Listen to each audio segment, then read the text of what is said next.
Secret passage. Long hallway.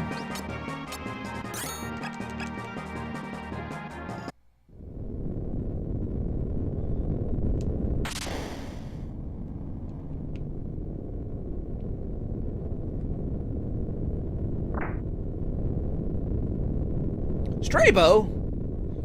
What? Plot twist.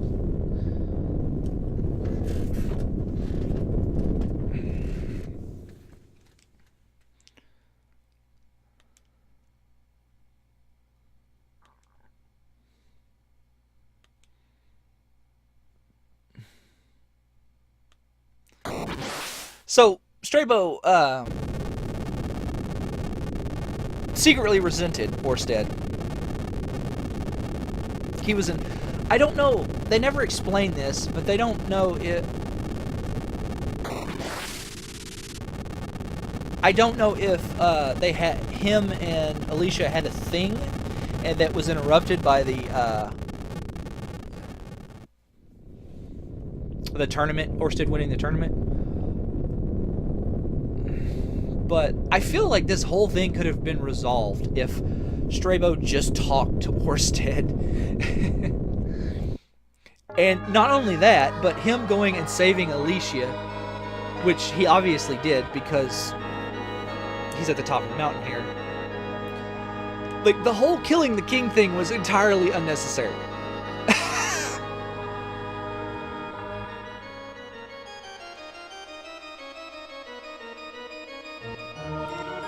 Strabo is he's the worst person.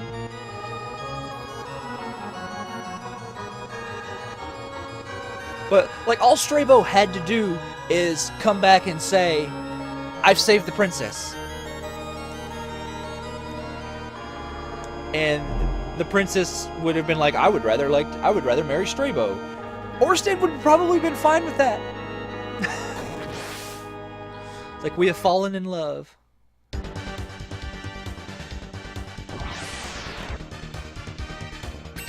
So...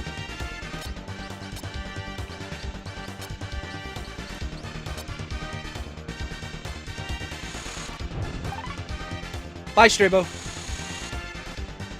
Good final battle.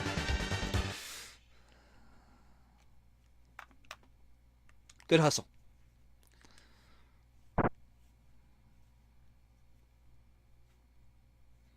And thus, Orsted has killed his best friend. But wait! Princess Alicia. The one person that Orsted thought he had that still believed in him, she no longer believes in him. She has switched over to Team Strabo.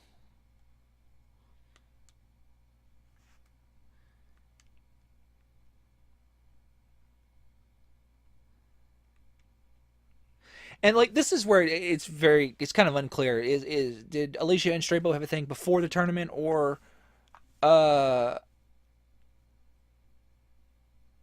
is this, like, her feelings that she came to, like, after he explained what was going on?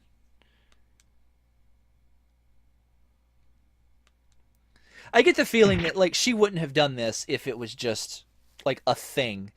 Like, I feel like they had kind of at least a somewhat of a relationship before the tournament. But I think this right here is a really nice touch.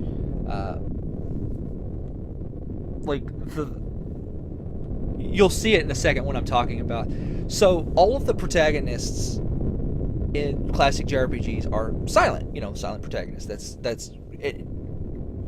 You may notice that Orsted is actually the first protagonist that is truly silent.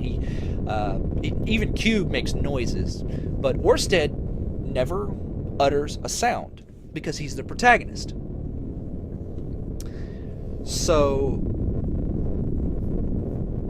I didn't realize this at first, but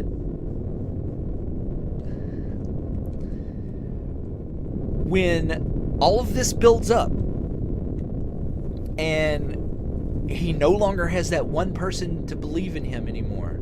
He no longer has any reason to be the hero. And his best friend has betrayed him. The woman he lost everything for, killed herself cursing his name.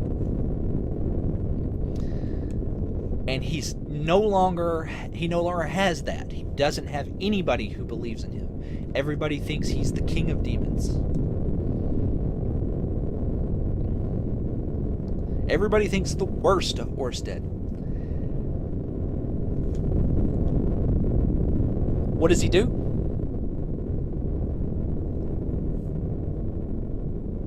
Well, it's a very subtle thing.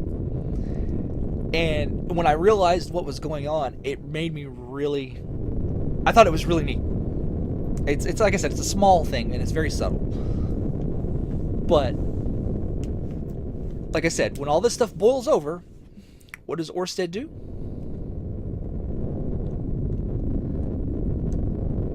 He reflects, goes through his entire journey, all the bad things that happened,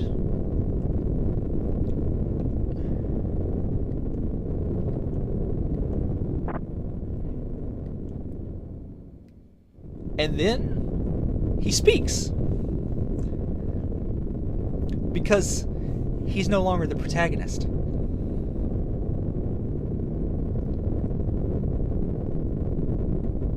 Orsted is not the hero anymore. He's the bad guy.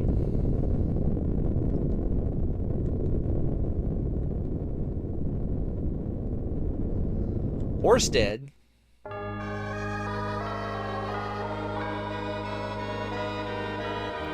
is the king of demons. The Odio.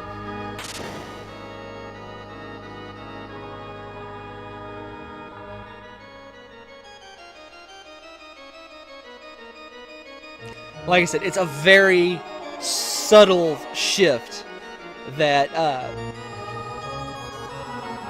it's a realization that I came to, and I was like, wow, that's actually really powerful. And this scenario right here is it's a really left field twist if you don't know what's going on. Because, like I said, all the other scenarios are played straight. There are zero things that happen outside of your expectations going into them, largely.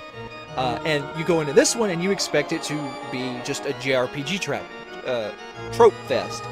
And then they subvert your expectations with Orsted being betrayed by his friends, losing everything, and being declared the demon.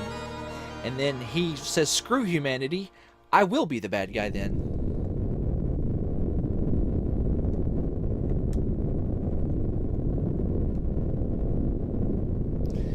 But at the same time, Orsted is a really sad bad guy because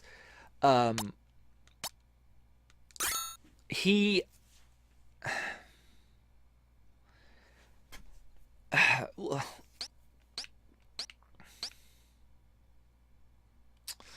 What's the best way to describe this?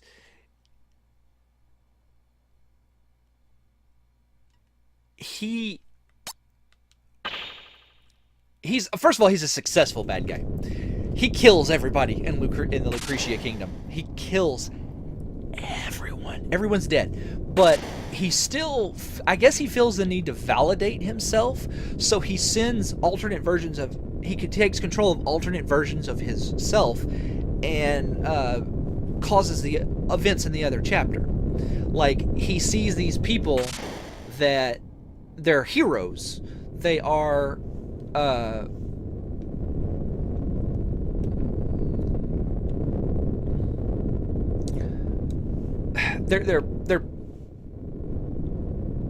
they fly in the face of the choice he makes at the end of his chapter.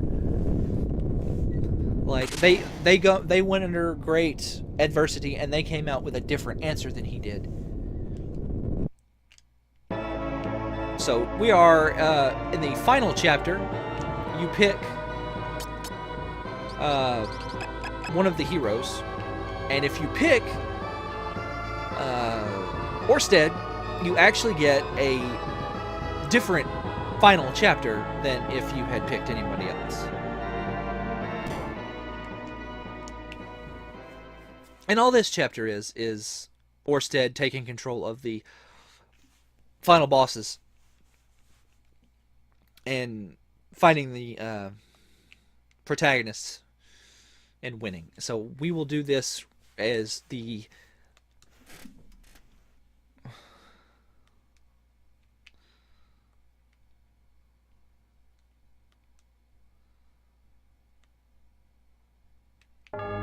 Orsted is like one of the saddest, most relatable final bosses in any, like, villain in any game that I can think of, because he didn't start out as the bad guy. You actually see him become the Demon King. And I think that makes it much more powerful because, you know, you're not...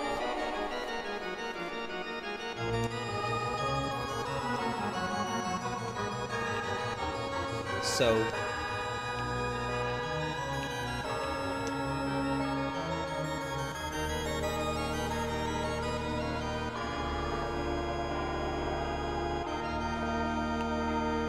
This music also reminds me of, like, Orluge's theme from Soccer Frontier.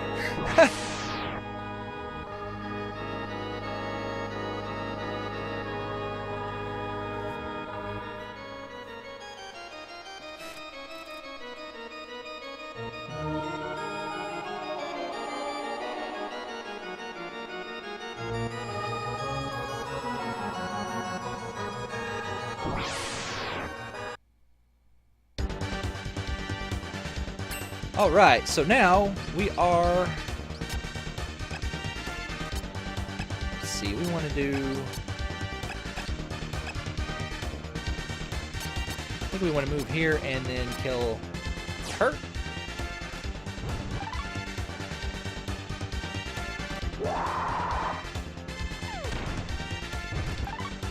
Don't be doing that. Now we're going to kill you.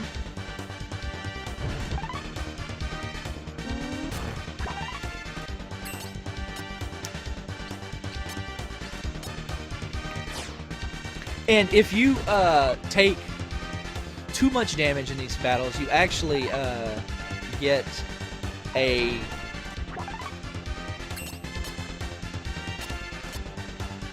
special command called Armageddon, and I'll try it. I'll show that in another video, but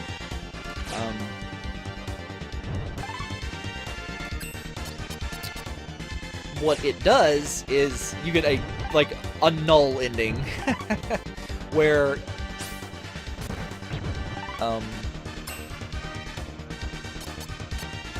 Odio has destroyed all life throughout all of time and space at one time. Like it's like a singularity move that kills everybody.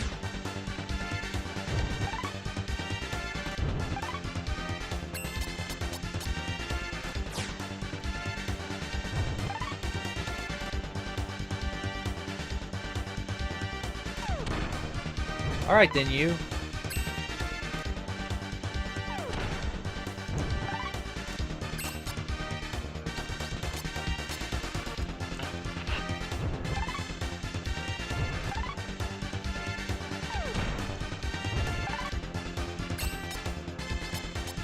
Yeah, dive bomb is why you don't want to be diagonal to this boss.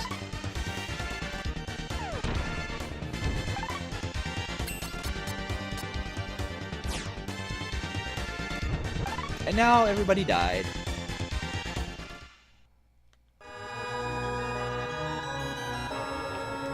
So who's next? You?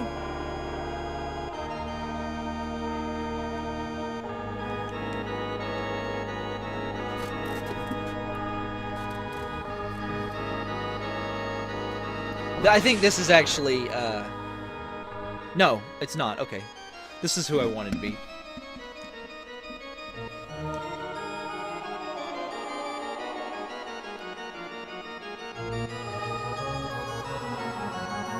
I have a hard time telling this boss, like Lee, and the other martial artist boss.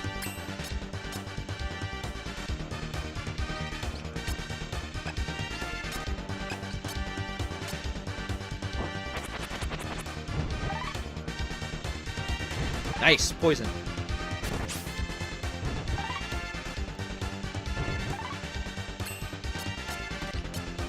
Let's do this.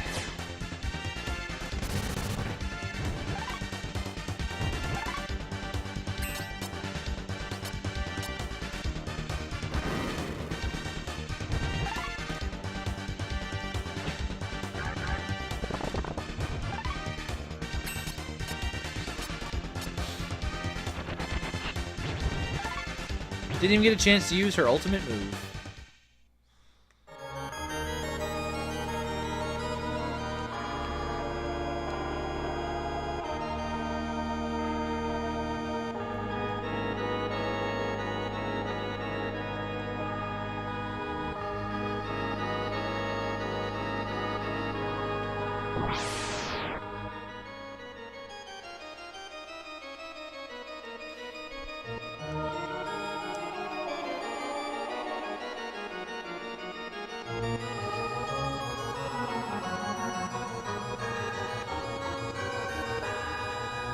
Behold!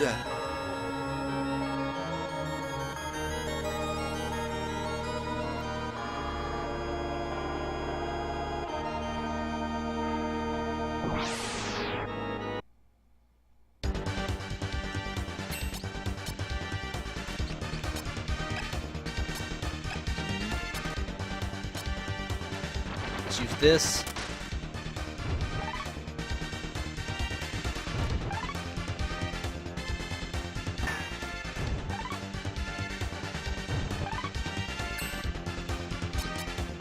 I think Drink Blood is probably my best bet.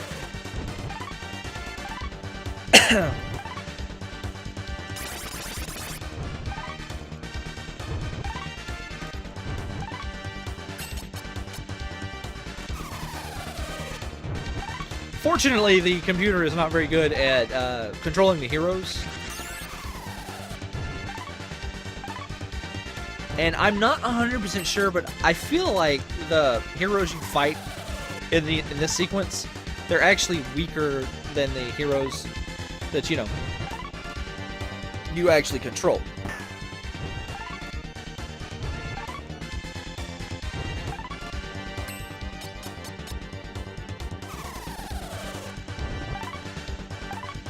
So, I don't know. It's probably true, honestly. Okay, so now we want to do...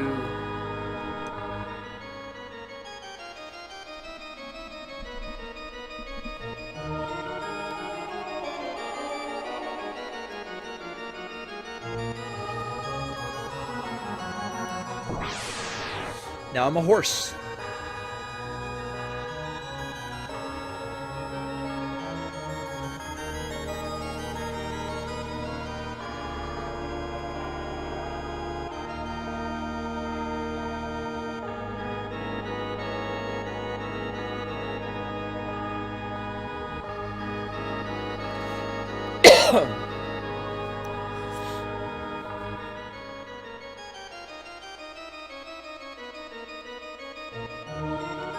Yep, they did.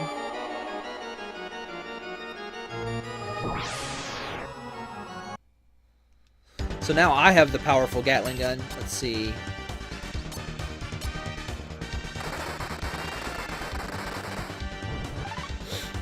Yeah, this is why you don't stand diagonally to him.